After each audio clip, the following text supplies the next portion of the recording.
You're listening to Games from the Cellar, where we play board games and then talk about them. I'm Steven, your host, and tonight I was joined by John to play Azul. Azul was designed by Michael Kiesling and was published by Plan B Games in English in 2018, with later editions being published by Next Move Games. Art was contributed by Felipe Gueron and Chris Quilliams. In 2017, it was nominated for several Golden Geek Awards, including Most Innovative Board Game, Best Strategy Board Game, Best Board Game Artwork and Presentation, and Board Game of the Year. It won the Golden Geek for Best Family Board Game. In 2018, Azul was the winner of the Spiel des Jahres. At the time of this recording, Azul has a 7.8 rating with 72,000 ratings on Board Game Geek. It has a ranking of 66. It's a 2 to 4 player low-weight game that should play in about 30 to 45 minutes. There are several sequels, including Azul Stained Glass of Sintra, Azul Summer Pavilion, and Azul Queen's Garden. Thank you for joining us in the cellar as we go in-depth with Azul. Alright, so we're looking at Azul. Azul is a very popular game right now. Pretty. It's on BGA, which is where I've played it. I don't think John has any experience. Not one bit. John, let's have a look at the components and just kind of see what things look like. And Ooh, what a lovely blue bag. In case you wonder what the name of the game is, there it is. There it is. It's Azul. And so, oh, listen to that. And I think Azul means tile in Portuguese. Oh, wow. Well, those are lovely. No wonder everybody raves about this game. I mean, just the tactile feel of it. I hadn't thought of that. Have they made upgrades for this game that are actual ceramic tiles? Like full-on giant ceramic, I'm sure. No. It wouldn't have to be full size. But I mean, just so that you could do something like heat them or somehow, or I don't know, or do your shower with them. I mean, that'd be cool. If you're like a serious board gamer, you could do your shower in Azul tiles. In Azul tiles. That would be interesting. I would not, that's not something I would do. I know my wife would not really particularly care for that, but, She goes away sometime.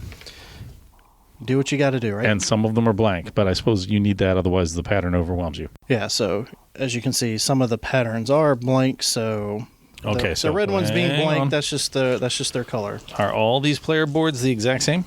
So there's two, if I recall, there's only two different versions of this. So you've got the one that is completely blank. Right. And you can kind of make it up as you go. Okay. Or you've got the other one, which is the board we'll probably play. I think this is the beginner board. Okay. And it's got a pattern. It's got a pattern. It gives you guidelines as to how to build out your wall. So looking at this, anything like just stand out besides the just the look and the feel of it, or how are you feeling about giving this one a shot? Well, I'm willing to give anything a shot. All right, It's fine. All right, great. Well, let's see how it goes. We're going to play it, and when we get back, we're going to talk about Azul. All right, John, so we just finished our 2 games of Azul. In about an hour. In about an hour, so about a half hour each. I mean, easy math. Including learning time. But that Mississippi public education. That did slow us down a little bit. Took me some brain power to come up that, 2 games in 1 hour is a half hour each. Anyway. So, what'd you think of Azul? Azul is a quick, light game you can play with your family. Yeah. So I've played it a couple of times on BGA. Mm-hmm. I've played it in a couple of configurations. I've played a couple 4-player games, and I've played a few 2-player games. And I think that I prefer the 2-player game. It's a little more cutthroat. Yeah, even halfway through my first game, I found myself looking up at your board to see if there were any colors that you were locked out of that could snooker you. It's a pretty dry game, honestly. You're just pulling tiles, you're putting them down, and patterns, which is fun. But in the 2-player version, you're actually looking at your opponent and your opponent's setup, and instead of making the best decision for you, you're also looking at his situation, your opponent's situation, and kind of making decisions based on what could, benefit you further by getting in the way of your opponent or denying or leaving them with extra tiles. Snookering them at the end. But even before that, there are places where I'm looking, I'm like, okay, I need 3 light blue tiles. There's one in the middle and there's 2 single ins. But I don't need to worry about that right now because my opponent can't take those light blue tiles at all. So eventually they're going to show up. I'm going to pull them all in one turn. So you start making decisions like that as well, that I know he has to play to somewhere else, so those are going to fall in my lap one way or the other. Yeah, you can totally table like plays so that they're more efficient for you later in the round. Right. And it's an interesting it's interesting how it works because a lot of sure there are a lot of abstracts where you're head to head like chess or Hive where you absolutely have to keep an eye on what your opponent's doing. But on its first glance, you look at Azul, and it seems like it almost looks like it's in the same ilk as a game like Quirkle or what's the Kinesia game? Funny you mentioned Kinesia. Yeah. Yeah. Yes, so, very similar. So you look at those two, and you can pretty much play those 2 games only looking up when it's your turn to make a move. You don't necessarily have to watch the interplay between the other players at the table. Okay. So I feel like where this is a step above those 2, potentially, is that you actually do have to keep an eye on what your opponent's doing. Yeah, and there's at least in the 2-player version. And even with 2 players, some games you have these momentary alliances where you're literally coming to an agreement for like 1 turn. Hey, I'll take these, you take those. Both of us end up happy. Nobody gets hurt. And then the very next turn, you're like, okay, we're back to smashing heads again. Yeah. And there were moments in this game where it's like, well, if I take this, it'll help me, which will let him do that, which will help him. And yeah, maybe that's okay. Because we're both coming out ahead on that. And then you look down and you're like, oh, if I take this 1 tile, I can stick him with 4 that he can't do anything with except take negative points on. Right. So that's what I'm saying. So it's sometimes the alliance works, sometimes it doesn't. Sometimes it's just a matter of trying to make the pieces work together, so that they serve you, and to hell with what the other guy is doing. And that's worthwhile too. But it's funny you mentioned Reiner Knizia because this is a game so much in his style, and I'm assuming it's not a Knizia game. It is not a Knizia game. I didn't even look. But it's that mathematical sort of visual, graphical, just like in Genius, where you're working the angles and you're hoping that the other player will do something that'll kick a tile in your direction that'll be to your advantage. And the nice part about it is the rules very short. The learning time was maybe 5 or 6 minutes on this game. Yeah, from my few plays on BGA, the only thing I had to look up was how many of the discs go out, and then I needed a small refresher on scoring, but otherwise the basic mechanics of the game are just that simple. Very simple. Yeah. And the question is 2 plays and I think we're done for this evening. If you have a 3-hour game period, then at that point you're going to be looking for another title to pull. But that's okay too. Yeah. And it's a game that you could play with your kids, and they might actually do pretty good at it because those are the kinds of logic games where sometimes a younger brain actually does better than an older brain. Yeah. Any other thoughts on Azul? Anything that stood out on our 2 plays? So. You won the first game by a hair, so like by 4 points, if I recall. Yep, something like that. And then I kind of trounced you in the second game simply because I got the 10-point bonus for having all the red tiles. You dog, yeah.